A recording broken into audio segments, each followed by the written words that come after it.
about science and society this evening.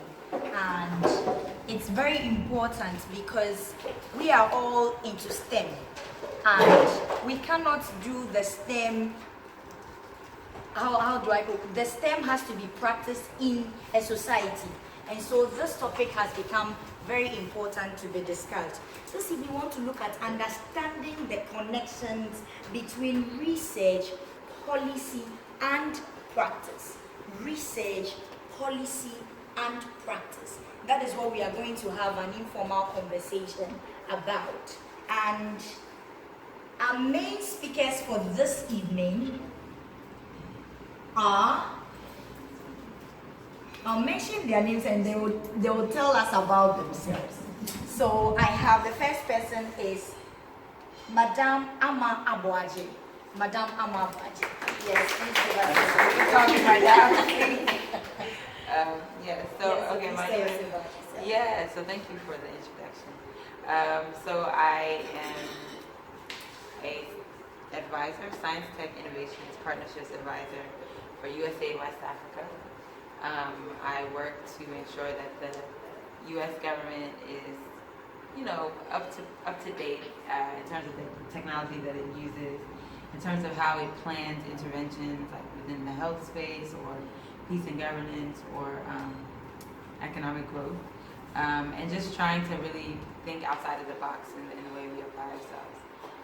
Personally, I'm also very interested in how science intersects with culture and how that intersects with commerce. So how do we think about research, development, design in a way that allows us to push our identities as African people, to think about our own found objects, what we have that's ours, and how we can make it more profitable for us. So I'm here and I'm happy to be here and I hope it will be useful for everyone. You're right, you're welcome. Thank you very much, Amma.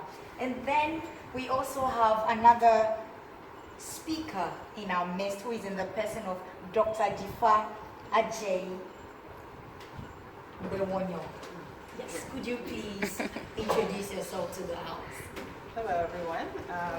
So as you mentioned, my name is Dzifa, and I currently work as a statistician with the U.S. version of the National Statistical Office, so kind of like their Ghana Statistical Service. My background is in public health, so that's what I did all of my graduate training in. And my research interests are mostly some of them are related to environmental health and how different exposures affect our health, but more recently looking from the social side and looking at social determinants of health. And I'm interested a lot in social change and how that affects health, so kind of big picture processes like globalization, development, industrialization, urbanization, things that are not really easy to measure but have big impact on health and on our lives in general. Okay, so thank you very much. I am happy to have people who are into thinking about the box, making people thinking about the box. They're doing that as well. And people who are also looking at things and talking about things that are not easy to talk about. So we're happy to have both people here and to have you here as well, because anybody at all can answer any question at all. All right. We'll have an opening question. And my opening question is to everybody. And that is, why is science important to society? A quick introduction. Okay. So I was from Zimbabwe. I'm Vivian and I'm from the Water region of Ghana. My name is Dr. Dzifa Adjaye-Gbewonyo. I'm from Tema here, originally from Sweden. I'm a lecturer at Ashesi University. I'm Fiona from Nabongo in the Upper East region of Ghana. I'm Eleanor from Cameroon. I'm Emanuela from Pichman, in the Middle East region of Ghana. I'm Melinda from Zimbabwe. My name is Suliat and I'm from Ogun State in Nigeria. My name is Silva and I'm from Bimbo in the Nigeria. My name is Nancy and I'm from Bogota Adjaye from Enugu State, Nigeria. I'm Emily and I'm from Greater Accra region of Ghana. I'm Anita from Sweden, the Central region of Ghana. My name is Mabel, and I'm from Fenyi, the Volta region of Ghana. My name is Bella, and I'm from Takwa in the Western region of Ghana. I have already been named.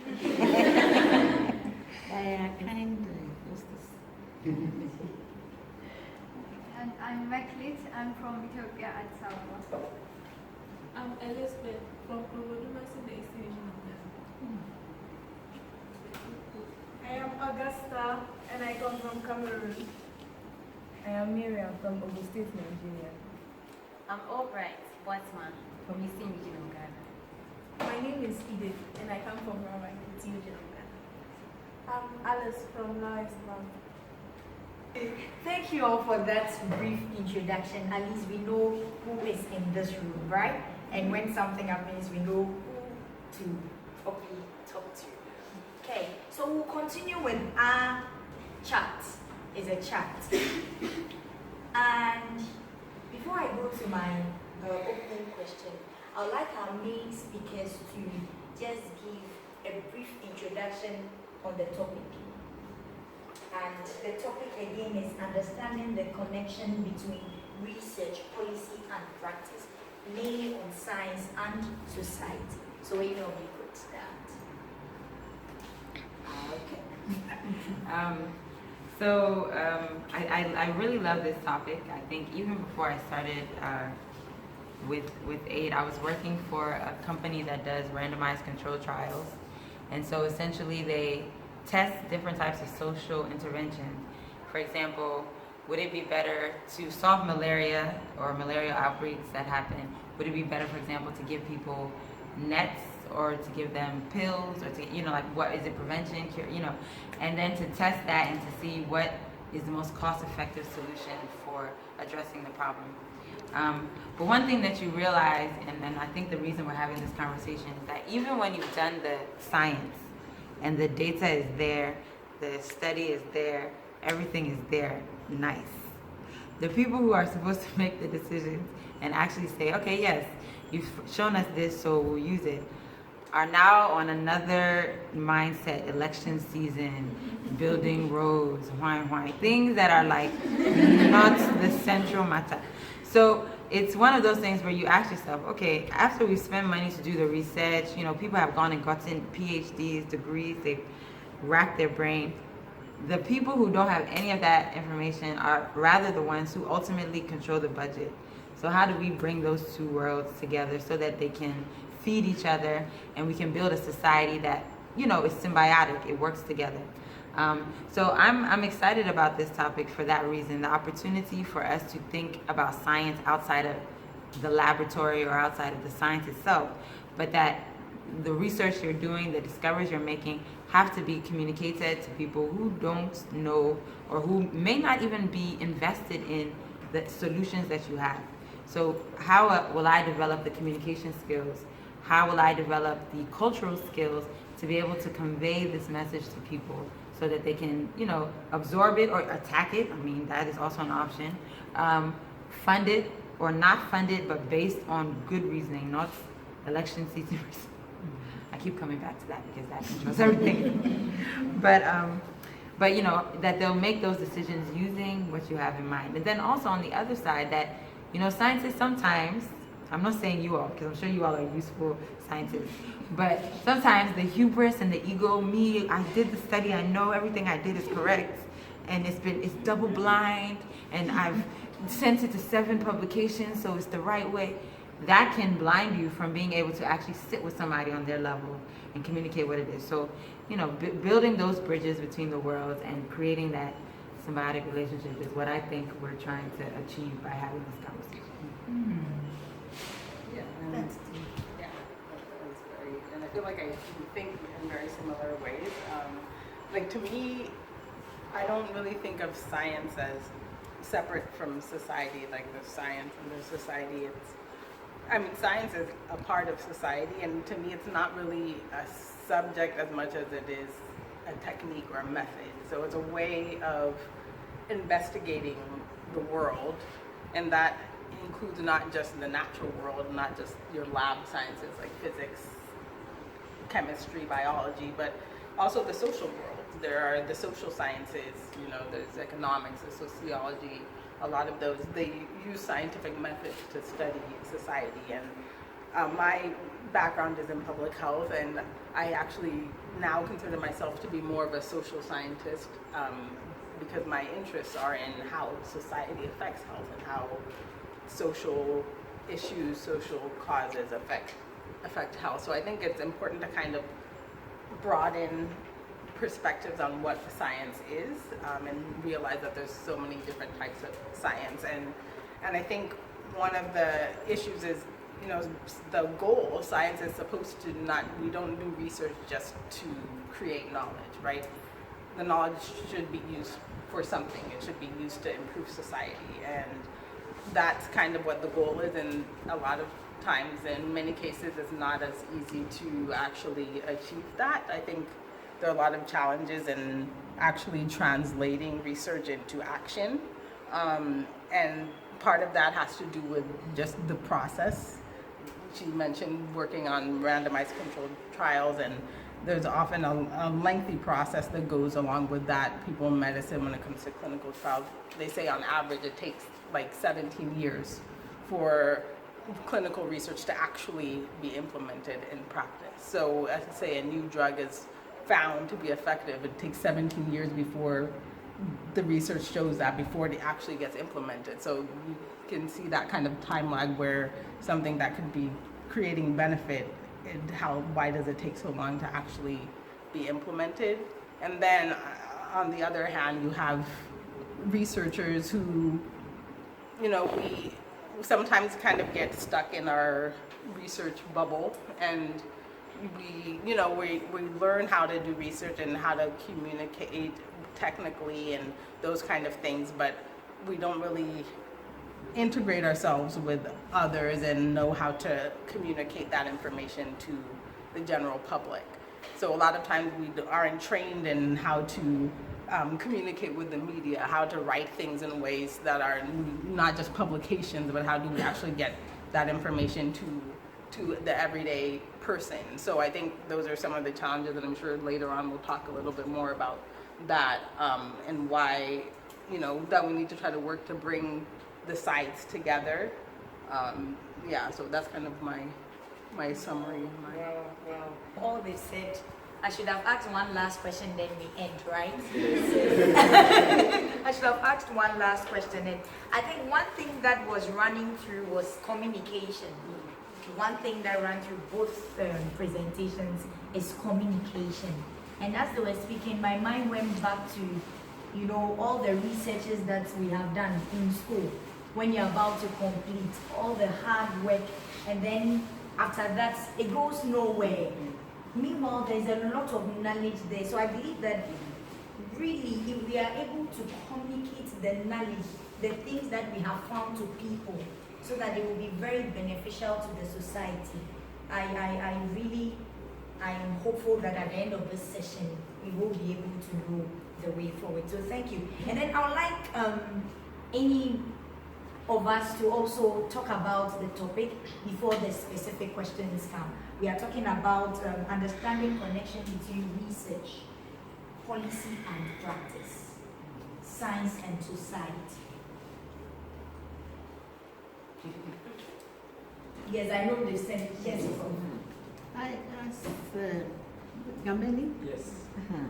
When he started speaking, what came to my mind is the fact that as a country, the government is busy making preparations for a future nuclear power plant. But if you ask anyone, even those who are working in the ministries, I'm sure many people do not know.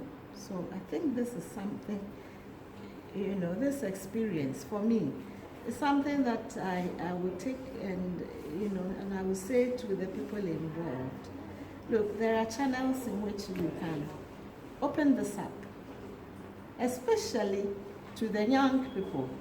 Now, from policy decision to to commissioning of a nuclear power plant is about 15 years. So it's the people who are now in school who should really be targeted. They should understand. They are the ones going to use the nuclear power plant when it finally gets commissioned. So for me, this evening is a big learning experience, and I think that I will take it up, sell it to some of the powers that. And I'm happy to announce that some of the powers there are in this room. Yeah, so they will take it to the appropriate quarters. Thank you. I shouldn't have asked this question, why is science important to society? Because in their submissions, it has been said in one way or the other. But I will still ask, why is science important to society? Why is science important to society? And I'd like to direct this question to Mrs. Adjaye. There are so many reasons why science is important. I believe science is everything. Of course, not by itself. So it has to be linked with the arts and linked with humanities in order to make the world, a better place. But I think science is ultimately trying to help to improve the life of people, of human beings and so on. It's important because development-wise, if you're thinking of the future of, the next powers, the next kind of civilizations who are going to be in power, they're going to use science to develop, to move forward. You look at some of the history when people have developed from the Stone Age and gone to the Bronze Age and all of that stuff, and now we're in the technology age. I believe that definitely the development of science really, really is key to how humankind move on in the future. But it impacts our life on so many different levels. If we think of every day, I know some of the speakers mentioned about public health and so on, but recently in the news we've heard about a vaccine for malaria. That's impacting our life currently as we stand here. But then there's technology and kind of moving forward and smartphones and how we're communicating now. All of it is science and all of it is really important. I could talk forever, so I'm going to stop there. All right. So why is science important in the society? Could you please? Yes. So I'm thinking if we can define science even more when we're sitting here. I'm thinking that an important aspect of science is that we build on prior knowledge.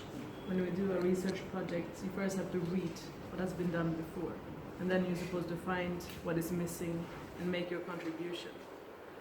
So in a society that doesn't build on prior knowledge, we get into trouble. We don't look at what we learned yesterday and let that inform us today. And I think a serious example is the use of soap, cleaning our hands. If we don't do this, we know we get sick. Before soap was invented, people died at much earlier ages, right? And then sometimes you come to a university and you try to use their washroom, and they have no soap in that washroom. Is that a university? Is that a place that respects science? Is that a place where people do not get sick by just attending classes? So I think that's like one aspect of why science is important. It's kind of a principle for life. You learn something from what happened today and you apply it tomorrow. So I think that's something I wanted to say. Then my training is political science, and we've been talking about politics. So I also think sometimes it's easy to say that politicians, they don't understand us, they have their own way of thinking, but now we have decided that we're going to live together under the rule of democracy. That's what we have decided. And then part of that is election season. Part of that is discussing things and maybe not having all of the time that you would have in a science report. So I thought it was really good that you said we have to train ourselves to communicate for that space. Just if somebody was interested in knowing more about kind of why politicians are so important. The recent Wreath lecture that is broadcast on BBC every year.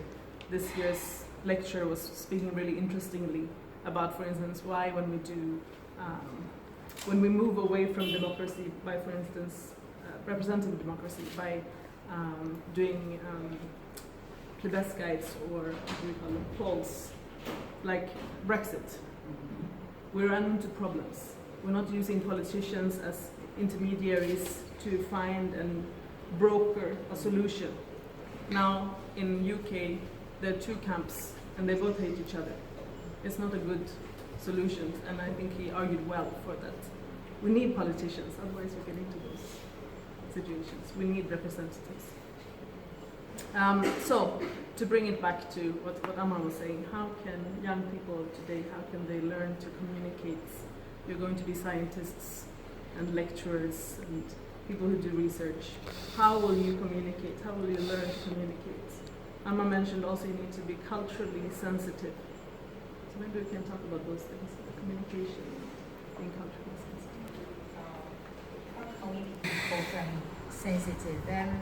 I'd like Dr. Dzifa to talk about the importance of science in society briefly. Okay.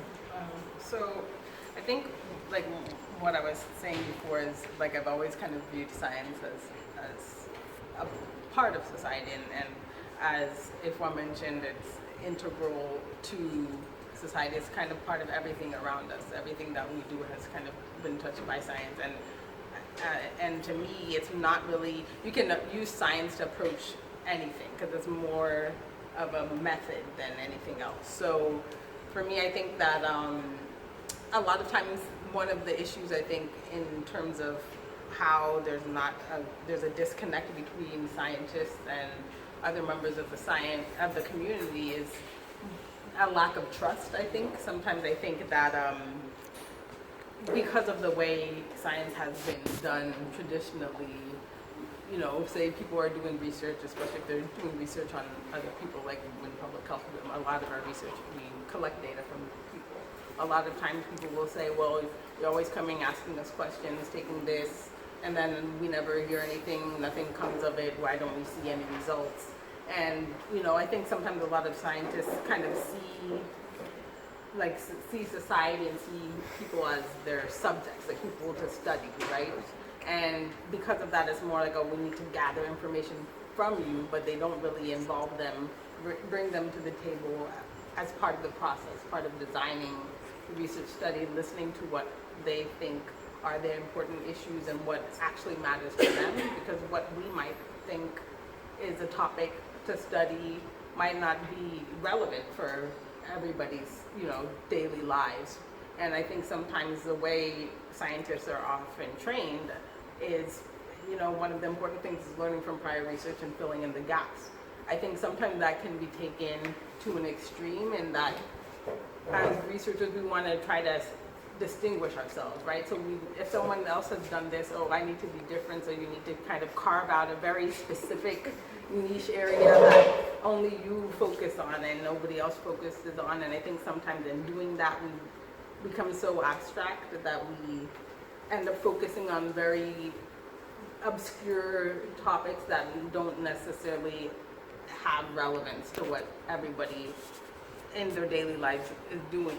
So then I think that becomes a problem in how we're trained to, and on the one hand, it's about innovation, which is good, but then on the other hand, sometimes you're kind of separating yourself so much that you might be focusing on something that's not everybody, that might not have a big social impact or might not be important to you. Okay, so I'm happy. On that, I would like you to tell us which areas of social impact are researchers most interested in, and why, since you talked about the fact that some people are usually doing researches which are not of social relevance. So can you tell us about most of the topics people research into and why? Okay. Well, I guess I'll talk from my perspective, which is more the health field, public health and things like that. So, and I think in general, a lot of the topics do have relevance. I think that maybe people just want to put a different spin on it so that it's different from what someone else has done. But I think in general with public health, a lot of the focus is on kind of short-term, where you can see short-term results, because that's when you can see the biggest impact. And I think politicians also have a similar kind of mindset if they're thinking about the election cycle. They only have 4 years, so what can they do where I can see results before I run for re-election? It's all about getting elected again. So I think in research, it's a lot of times the same kind of thing, looking at kind of interventions, short-term interventions where you can get results quickly and say that this works. And I think that's good. A lot of our, interventions, biomedical things that, whether it's behavior things, hand washing programs, or vitamin A supplements and those kind of things can have good short-term impacts. I think the challenge is that a lot of the big social issues take a long time to change. And so a lot of times people kind of shy away from topics that are more big picture, long-term type of things, like poverty. Like for health, a lot of things in terms of health outcomes are related to poverty. You can see the data always show that the more impoverished you are, the worse your health is. But in public health, a lot of people don't want to study poverty or try to come up with interventions that address poverty because they say, oh, that's, it's not really health, or, that's sometimes some things can be controversial. So I think a lot of times researchers also get scared to focus on something that might be controversial. They want to just do the safe kind of thing. So I think that one thing is if people aren't afraid to address some of those big issues that might be controversial as scientists, I think we also need to take up those things. We can be advocates and activists and all of those things too. So I actually, someone said we all want to be scientists. So I want to know how many people in this room consider themselves scientists now? Like, I'm a scientist. Address me as a scientist. I believe I'm a scientist. Okay. That's useful. How many people believe that before they got to this academy? Like, you feel like you were always a scientist? Address me as a... Okay, that's useful. So that was my research, because I'm a scientist. Thank you. But I think the reason that I bring that up is because, one, when you talk about what is science, well, you ask what is science, and then you say it's part of society. It is a construct, it is a way of thinking that I think everyone is a scientist. In the same way, everyone is a human. I feel these are like together the same thing. Like if you're born with a brain, you ask questions. If you ask questions, then, and you seek answers, then that is the beginning to me of the scientific process. And the only difference is, do you have maybe a hypothesis? Do you have something in your mind about why the answer is so? Are you willing to expend resources, energy to find the answer? And for me, what I think is important in terms of what we research is that we value this process as part of our society. Like before we come to a decision, whether, even if it's within the religious space, like I'm a very, I'm a Christian, I'm conservative, like in that right. But I think that there are a lot of ways in which we don't allow ourselves to ask certain types of questions when we could, right? And I think that that is important because then you get more questions you can ask that impact society.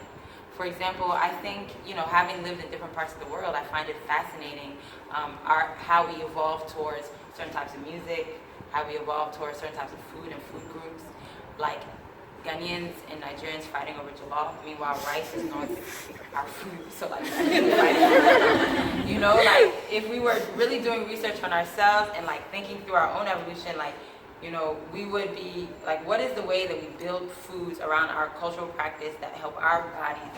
This to me is like, yes, okay, I'm thinking about my society and what's around me, what's sustainable. But like, how can I make better Nigerian jollof? So for me, I think, the questions that we should be asking, or the questions are important. Start with what is around you. Start with improving, in my opinion, improving the set of circumstances with what you have. I think, personally, that is a priority in my mind. Of course, we shouldn't limit ourselves. There's a whole world, so study the world. But what what's useful and what I think pushes society are inquisitive people who look around them and ask questions and seek answers and do whatever it takes to get, data information that backs some set of answers that will change a set of circumstances. And I know with the work that I do, we work in 3 specific areas in West Africa. So we work in economic growth, in health, and in peace and governance. So violent extremism. And one thing that runs through all the things that we do is security work. Like how do you make sure that when something bad happens, because I work for the regional office, I don't work for Ghana, I work for ECOWAS, basically the ECOWAS region.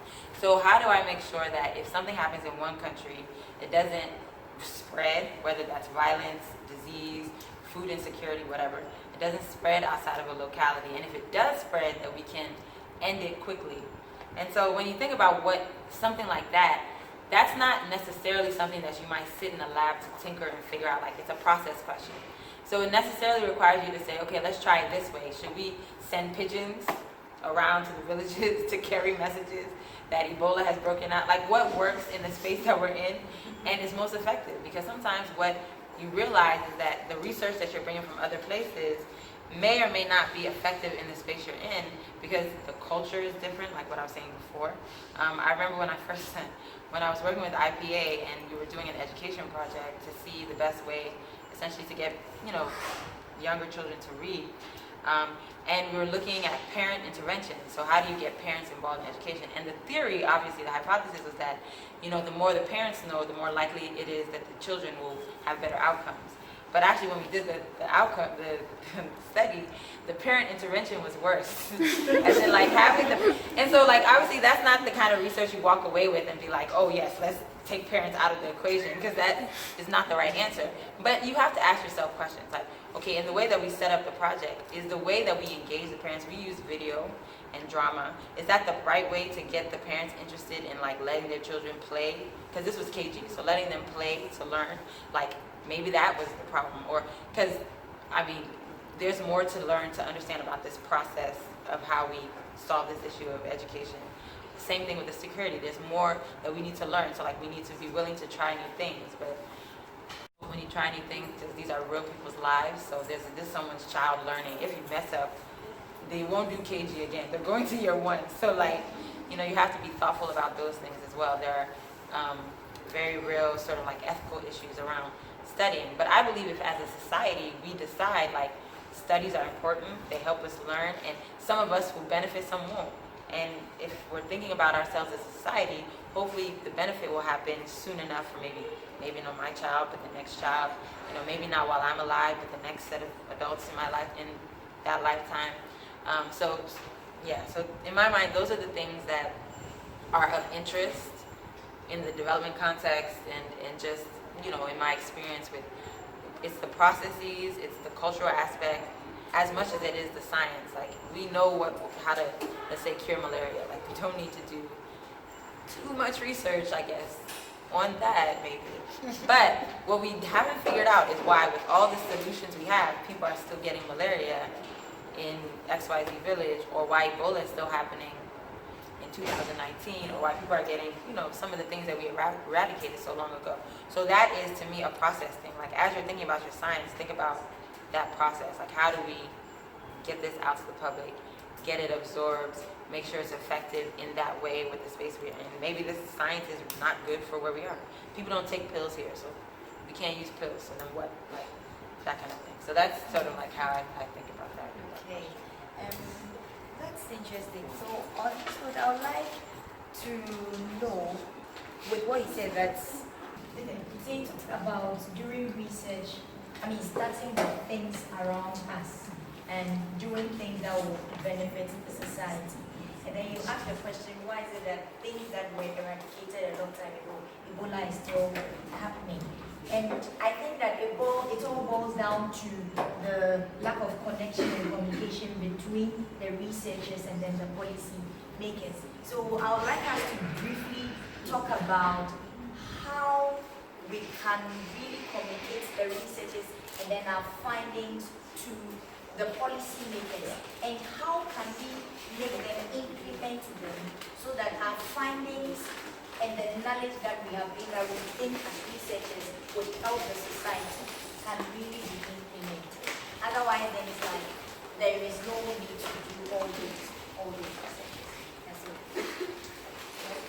So I think that's a very important thing, is that when we train as scientists, sometimes we don't always get the training on communication, on advocacy, and things like that. So I think it's important, if it's not part of your normal training, to be, open enough to want to learn about those kind of things. So it's good to take policy classes. It's good to take media classes, communication classes.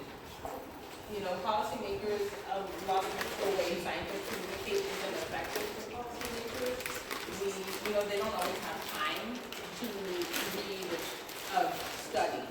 So, you have to know how to present it. When you're writing policy briefs, no more than one page, because they only have time to read the first page and they'll read the rest. Like things like that, and how you put it in a language that people will understand. As scientists, we learn all these, kind of fancy things, and everyone wants to start using them and talking in ways that when you're with the general public, they won't understand. That's fine within our science community, but when you're communicating to the outside world, those are things that will make them not interested in science. And then I think another thing that that's also related to this is that I think a lot of policymakers, politicians, kind of think of science, and even scientists think of science as an exact kind of thing. Like, there's a right answer and there's a wrong answer. And I think as you kind of continue your studies and when you start doing your own research, you realize that that's not always the case, that even science isn't exact. It's not black and white, there's a lot of gray too. So sometimes, you have to make decisions on how you design your science, and in a lot of ways, there's an art to science. How you decide, okay, this variable, I do mostly work with data, so, how I even define my variable can change what the results are. You mentioned about how certain studies where, the parent intervention came up as worse than the other one, and in science, a lot of times you have conflicting results. You have one study that's saying one thing and one that's saying completely opposite thing. So how is a policymaker supposed to decide what to follow? There's a lot of that goes into that, and making them aware of the quality of the science that's being done, and the fact that it depends. A lot of times the answer depends, even in science. It depends on the circumstances, it depends on the context. It might work in one place, but the same thing won't work in another place. So I think as scientists, we also need to be aware of how things aren't, just black and white, and that, we need to try to understand the context and learn about the communities we're studying, or, if you're more into lab sciences or natural sciences, even then it also applies in that aspect too. So I think that's one thing, is being able to make policymakers understand that, sometimes the answer isn't always straightforward, and, try to, based on evidence, that's why it's important to create a lot of evidence, because the more you have, then you can say, well, most of it is saying this, some of it is saying that, and then you can make those kind of decisions. Yeah, I mean, here they do experiments, I'm assuming. Have any of you tried to explain those experiments to your parents? Or people who are not scientists. I don't know if your parents are scientists. Has anyone tried? Well, that's your homework. Today. But I think, policymakers were children. Everybody started somewhere. So for me, I see the policymaker, the scientists, the Shatawale, all the different people in the different corners as people who were on the playground together at one time. We were all on the playground together. We were all in class together. Maybe the policymaker was at some point student government president, you know, that they've done that whole thing. Maybe when they were in SS, they were class leader, you know, those kind of things. The person who was, you know, the Shatawale was maybe an entertainment prefect at some point. Like, you understand, like these people lived in the places that we're in now in society and interacted with people. And so you have to ask yourself, how often did those people interact with science-minded people or people who ask them questions that really challenge them to be like, no, okay, as I go and do this entertainment thing, I do research on entertainment, like their mind was brought somewhere because the people around them. I think one of the biggest ways to address this issue is to kill the cliquish culture in our different societies. Like if I'm in a policymaker and I'm in student government and you're in da-da-da, there has to be a space where we all meet to bring our thoughts and like align somehow.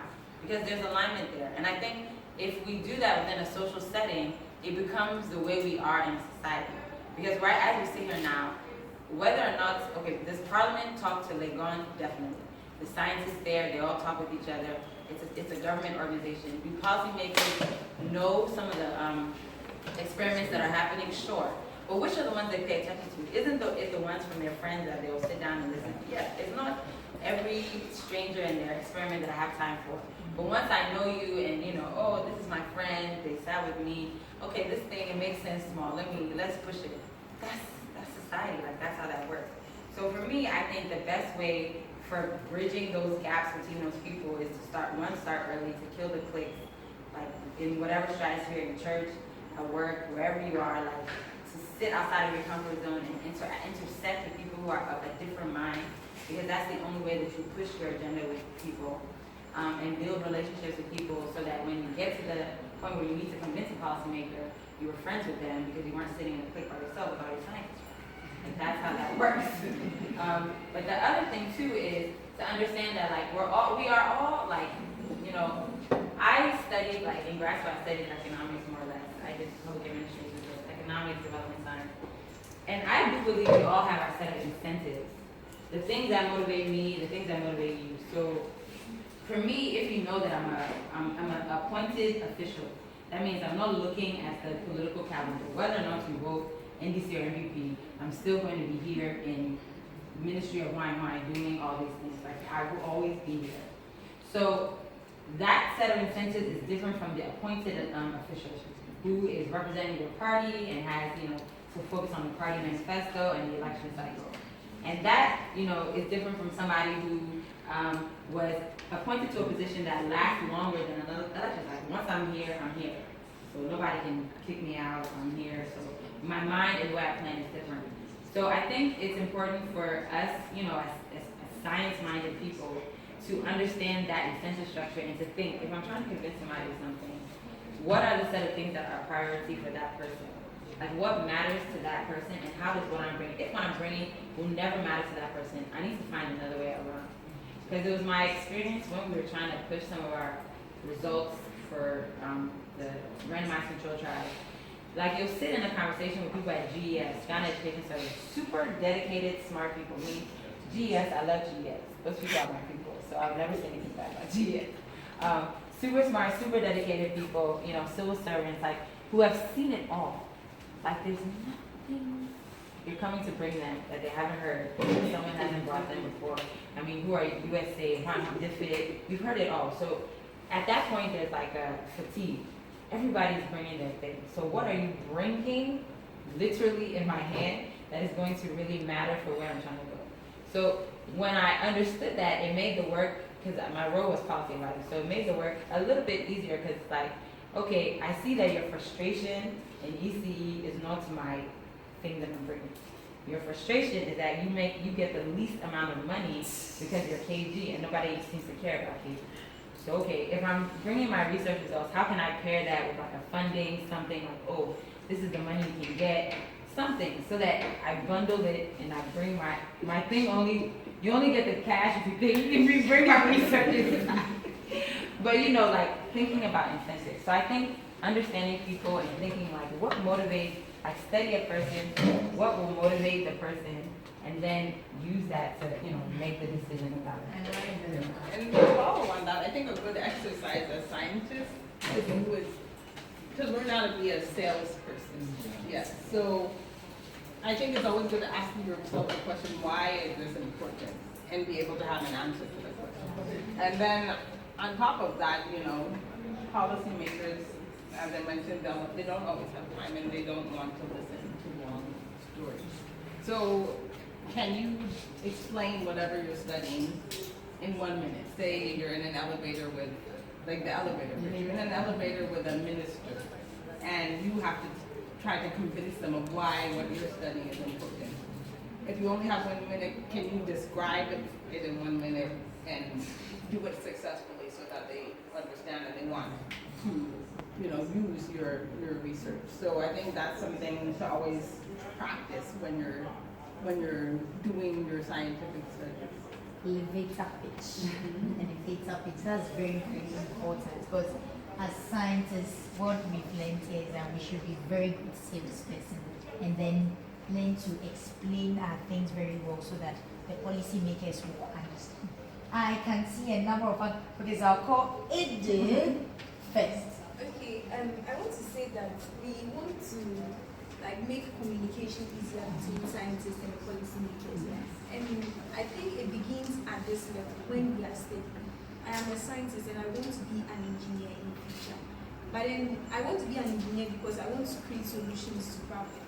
And these solutions have to be implemented. So I think if in the course of my studies, I learned a bit more about implementing policies and stuff like that, it means that I have something small that when I have my solution, I know that I can go this way to implement it or something of the sort.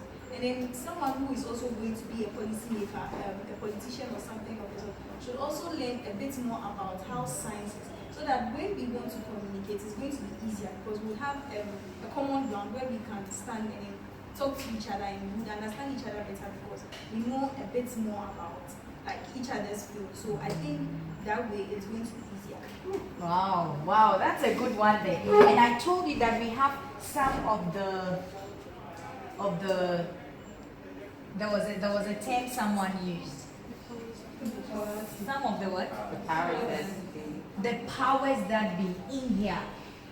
Edith talked about a very important point that politicians should know what science is, and then scientists should also know what politics is. At least we have one aspirant in our midst. We have one political aspirant in our midst. Are you looking around?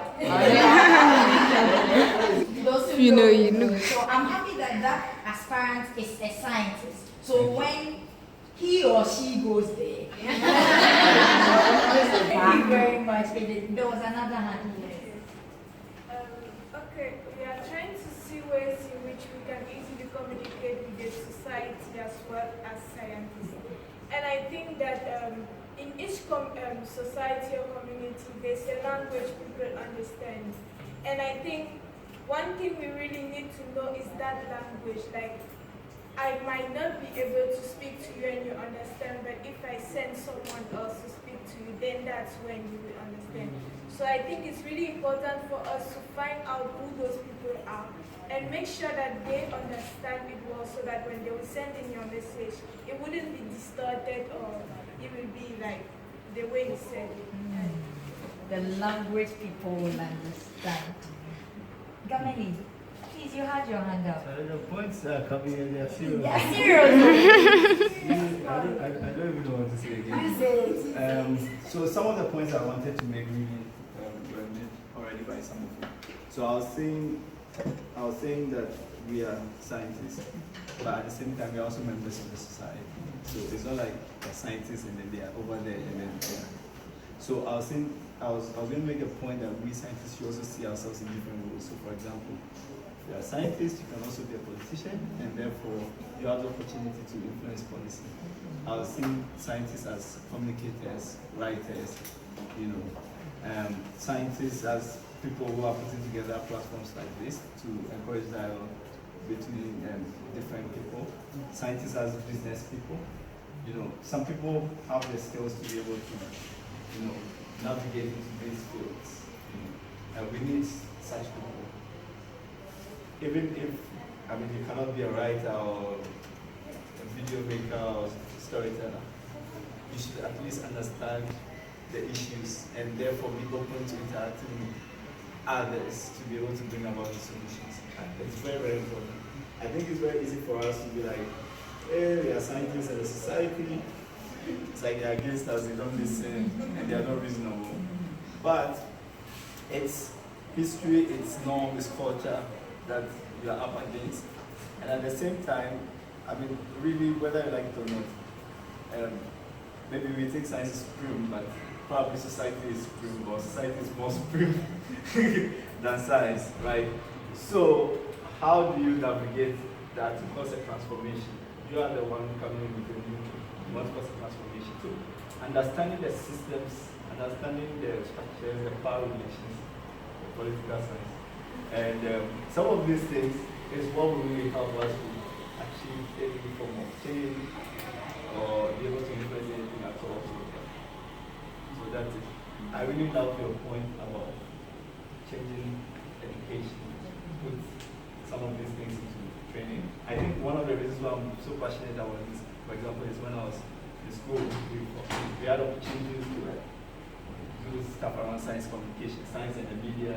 We actually had media people, record interviews of us and do interviews, and we trying to explain science, and it was like really practical and kind of like having that experience both as journalism students and as science students really made an impact on me.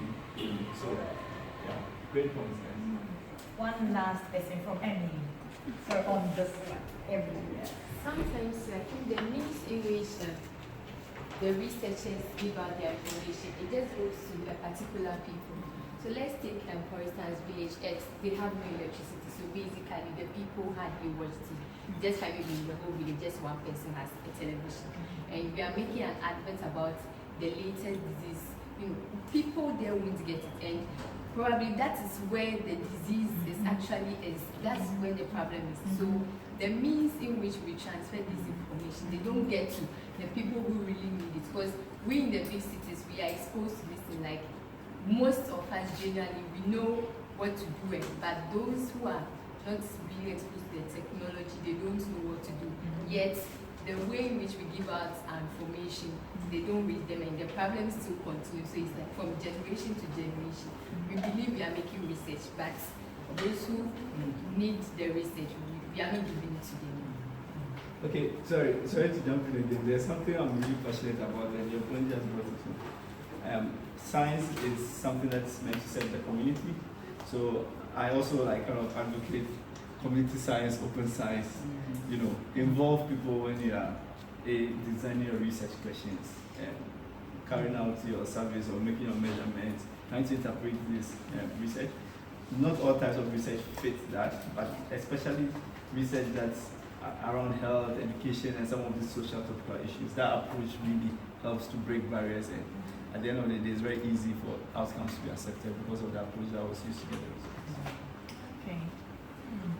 Please, I promise it's a promise. I'm sorry. Time, I'm sorry. But I'll keep, because a lot of hands are. One more point. That's fine. That's great. Yeah. One more point. Yeah. Two or three. It's allowed. It's allowed. It's allowed. Nancy. I wanted to say something related to what Edith said earlier, as in science students getting to do a little bit of the arts and the art students. So we look at our educational system, and I see that already in it, because secondary school, everybody does the core subjects, maths, English, science, and then social studies. So there's a bit of the science in there, but maybe as we move on, that we begin to see that it's becoming more diverted to specific fields. And I see that even at the secondary school level, certain stereotypes does influence the way in which even the art students perceive even the little science they do, or even the science students perceive the English they do, or the poetry they learn in the English.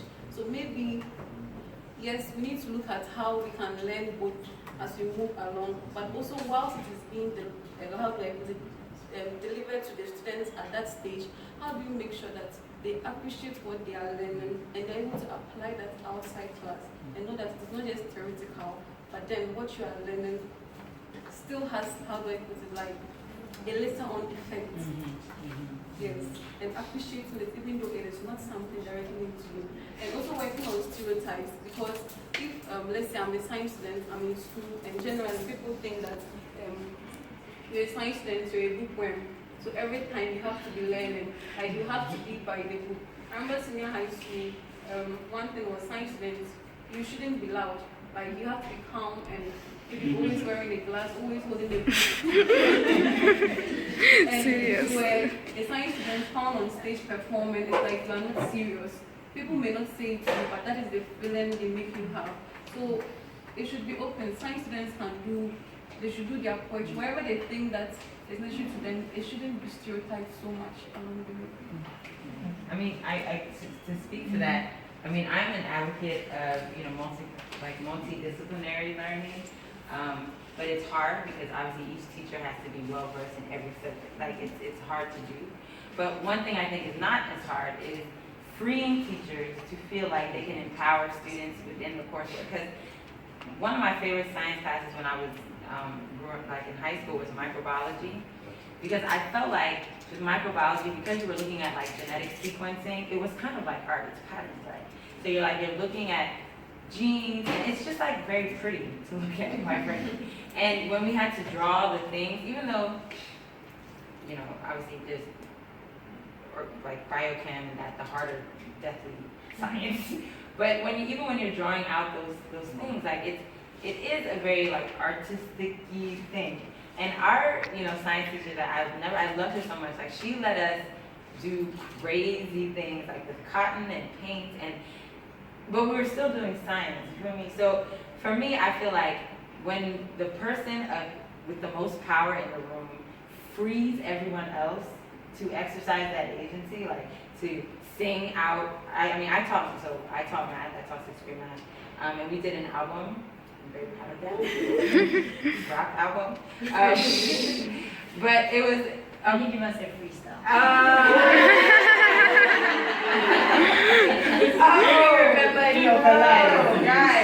I remember we did one on the mean median mode range. That was all fun. Yeah. I don't remember how it went, but I remember having fun. I don't remember. But my kids were like, math. But like when they were doing the freestyle and they were memorizing it, and in the song is the formula. So it's like half BH, half BH. Oh, yeah. I was doing a triangle. So when they're doing the test, you can see.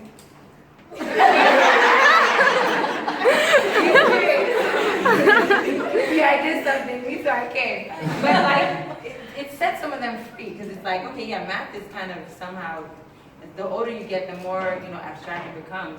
But again, I think it's the responsibility of the person with the most power in the room, whoever that is, whether an adult or like a student leader or whoever, to set people free, like to create allowance for people to do that. So I think that's a really good point. Okay, so one last person, since you said, okay, I'm happy the hands are raised. So yes. Okay, for me, I would like to add to what Augusta said. She said like learning their language, but I think like learning their culture too, like their beliefs, and like sometimes some things they have been doing since the time of their grandfathers. Like you can't just go and convince them anyhow. Like they believe it is right. You have to like bring up a method like this is not right, and sometimes too, you have to behave like them. Because if they see you as an outsider, you can't change anything they are doing. So like you have to behave like them and also learn their culture. Wow. So we can even engage. Necklace. Okay. What I want to add is like everyone has their own profession. Maybe I'm a scientist and then policy maker and everything. But when we come to solution making, like we should all come to the same ground. We shouldn't belittle others just because they have a different profession. And maybe I'm a scientist and I've done many research, and then I'm saying, you don't know anything. I have done this. But like united, we can make difference. If we all agree with, I can contribute my own terms, and the other also can contribute. Even diversity, like here in ASA, we all are coming from different countries. We have to contribute something when we come up with solution. Otherwise, if I'm the only one saying the same, it won't work. So it has to fit for the given society, and that if everyone contributes, then the outcome will be great. So I would say yes, united we stand. I'm glad that Andiza allowed people to talk. Now we've said a lot of things. In response to how we can create connection between researchers and then policymakers. And a lot have been said, and I just would like to summarize. So at least we go home with something. So in summary, Edith, just talk about 3 things that have been said. Okay, so we have learned that, like, to make communication easier, like I said, we have to like make learning more of like a liberal thing so that everyone knows a bit of everything. We also have to get to know the people that we want the solution to be like communicated to. We have to learn their culture, we have to learn what they believe, we have to like know them, be like them, so that it will be easier that way. And we also have to, like what Meklet said, more like come together to get a common solution. We have to work together in giving out the solution. We don't have to work as researchers, give the solutions to other people to implement. Like come together and then implement it together. So one last question. I like the question. Let it flow. So looking at earlier on, we discussed that maybe when researchers come, it takes maybe 17 to 15 years before they are implemented. I want to know, or I think that it's not always in every country. Like there are some countries when they find, like they just apply it, like Ebola cases, they apply it, but for other countries, or maybe to Ghana, maybe you watch this video, somebody discovered something many years ago, but nothing is being done about it. So how do we as a country move from that point? Because politicians will always complain about funding, and scientists will always bring their data and results. But how will scientists factor in the funding aspect to help the government implement these things? That was actually my next question.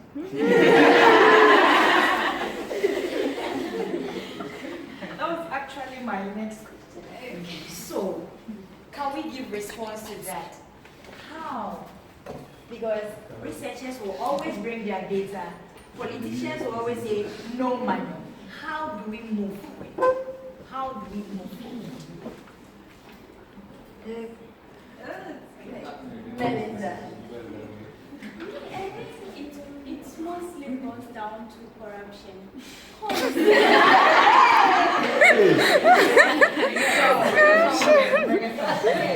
Because we'll be saying, politicians will be saying there is no money, and the scientists are doing their data, their results are there, and actually the thing it's visible, we can see that what is needed is only the funds. And after the politicians tell us that there is no money to do this thing, boom, we see they are now doing other things, like that's how political, they are going campaigning somewhere. But the things that are actually going to help the economy, if it's maybe medical research, it's going to help our economy. They are not doing that thing. So I think it might be something related to corruption. So if we are able to curb corruption, we are also able to make our research, it will take less time for our research to be implemented. Corruption, Melinda Muturandeni. Melinda, you mentioned corruption. In your opinion, how can we curb corruption? Yes. Because this is very, very important. Melinda, in your opinion, how can we curb corruption? Actually, corruption is something that is really difficult. Okay, I take my point. Because, let me give you an example. In Zimbabwe, they said we are now going to do anti-corruption. We have an anti-corruption team. The anti-corruption team, they are there to get the roadblock. They are saying police should not take money from individuals. But actually, those people, the anti-corruption people, are the ones who are now paid by the police so that the police can take money from the individuals. So how are we going to have it? It's actually difficult. So for me, I a future impossible thing to Future impossible things. It's something that when you try to think of it, it's somehow impossible because the person you put in charge to curb the corruption is the one who is corrupt. So how I can't see a possibility of corruption being Okay, so she's talking about future impossible, but I can see someone going to talk about future possible. I think for us to curb corruption, we need to start by training the young generation. Because corruption actually starts from the young generation. And I want that you do this for me, I will give you this. Already, that's bribery and corruption. So if we start by training the younger generation, not to do that, like, really telling them that this is bad. Because even in school, I remember when I'm late sometimes, and you have to work punishment, but you can come to tell the prefect, I'll pay, so I won't work. So, like, it's normal. So if the young generation is trained that we shouldn't, like, this is it, and we shouldn't do this. So I think that the future can change. Training the young generation. Melinda. We have a question. Yes. A question for Ellen. Yes. So Eleanor, so right now corruption is a problem that the country is tackling or like is dealing with. And now we're going to forget about the issue now and focus on those who are coming. But how do we handle those who are in it? Those who are in there can't change. They're already corrupt. We once had a guest. They can't change. They're already corrupt. I remember we once had a guest speaker who talked about something similar, that we should forget about the old people and then focus on the upcoming. Okay, so he actually meant forget about the older generation. People. Suliat wants to talk. Suliat will talk. So forgetting about what the older generation and then focusing on who are the older generation. You said FS Department, so how, what is the older I think we will allow Suliat to talk. Okay, mine is actually a question.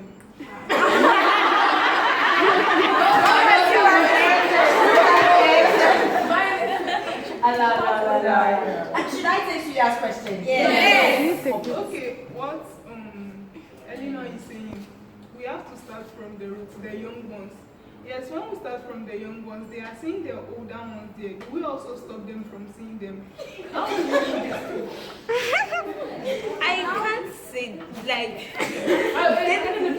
There's a song that Justin once it goes, arise and build. It is better to build the children than to fix the men of old. Arise and build. That's a response to your question. That's a response to your question. Melinda, hold it. Melinda, so she said arise and build. It is better to build a yard. So who is arising to build a yard?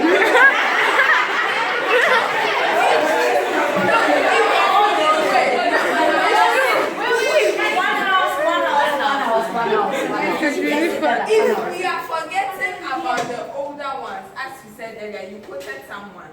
If we are forgetting about the older ones and we are arising to build a new one, who is arising from where? Okay, I will answer.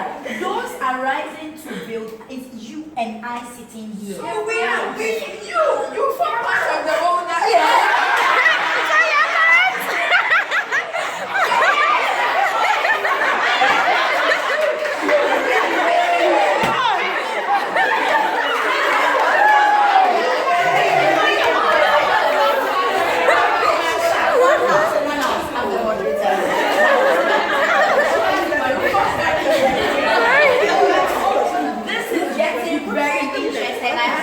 Out of my seat. Sit down. I'm not saying you are old.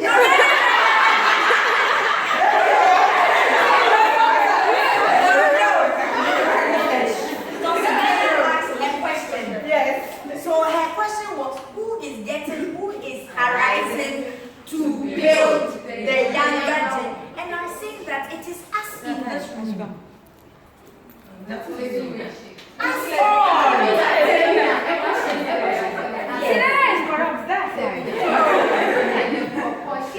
Compare will be more than 50 in this room. Yes. And then look at the proportion of people who are corrupt. That's the reason. Oh, we can make a difference, yes.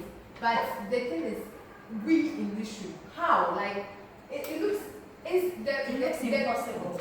It doesn't look so impossible, but it's like, the percentage is so minimal, like, very minimal. No. Alright, I don't want us to deviate. I don't want us to deviate. So let's come back home. Let's come back home. Work with me home. Work with me home. And then lay down with random corruption. Alright, corruption. So I think, where is the menu? Oh, he's out. We need to organize this science cafe again on the same topic. And then this time around on what? On Corruption. Corruption. And I think that once we are able to actually have that, we'll be good to go. Is that not it? Yes. All right. But this evening there's a topic for discussion. And the topic is that understanding what? The connection between research, policy, and practice.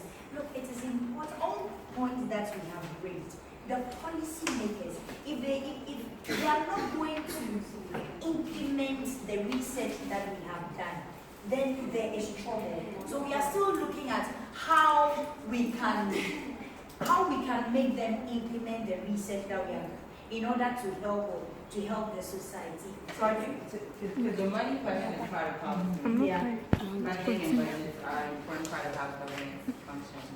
I mean, the whole idea around government is, like you said, I can't do it by myself. So I pay you a little bit of my money.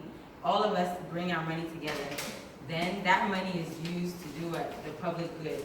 Then what I can pay for, I pay for myself. Is the idea of government. So thinking about how we fund science and how we fund research, especially in the, in Ghana or the African context, is an important, I think, social question. But I think it comes back to incentives. The person that you're saying is corrupt, that they'd rather use the money for this than that, is making a decision. They're making an incentive decision. What am I getting if I put money into your research project when I could actually get more money into this thing? And I think some of it is, the type, obviously the type of things that we present to government. Because I personally don't believe in anti-corruption. I think that's a foolish agenda, like we're all corrupt. It's the nature of people. So it's really just like the reason some of us are less corrupt than others, we were raised different. A lot of that, our answers are right here. So we have to value ourselves enough to believe that we understand ourselves more than anyone else does. So we have the answers as well. We can't always be looking outside. We have the answers ourselves. Let's not look elsewhere. Yeah, right. Yes, Amma. I agree. Yes, I agree. Everything, we've said everything, and I really hope that people really take away from this the importance of relationships. Like, that's really my hope. This is what I do. This is like my life work. It's just like relating to people and like trying to get things for other things. So, and I realize like that's the whole work. If you don't relate to people, if you don't work on your character, if you don't, build a knowledge base so you have something to talk to people about, it's hard to get anything. Money, answers, access, power, anything. So I think that as scientists, as people who see yourselves already as scientists, which is step one, I think that's great. You should walk into a space with people who are disparate, people who have different backgrounds, beliefs, races, ideas about what you do, who you are, and be able to connect and convince them of the value of what you have to offer, and use that to push God and country. That's the work.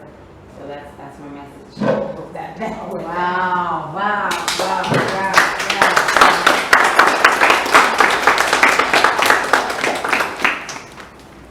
It's been a very informative evening and entertaining as well. I at least expected it to be this entertaining and enjoyable.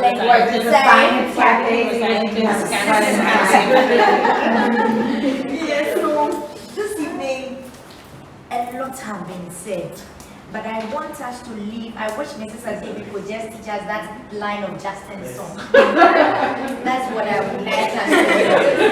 I like that part. Just that part. That part you know we like. But arise and build. Yes. Okay, arise and build, arise and build. It is better to build children than to fix the men of old. Right. Arise and build. Let's together. Arise and build. Arise and build.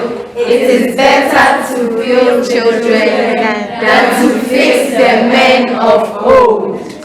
And the answers are all right. The women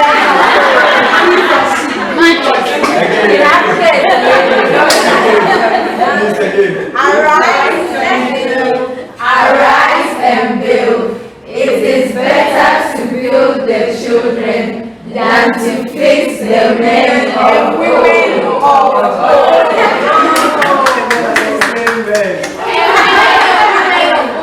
Men and women of old.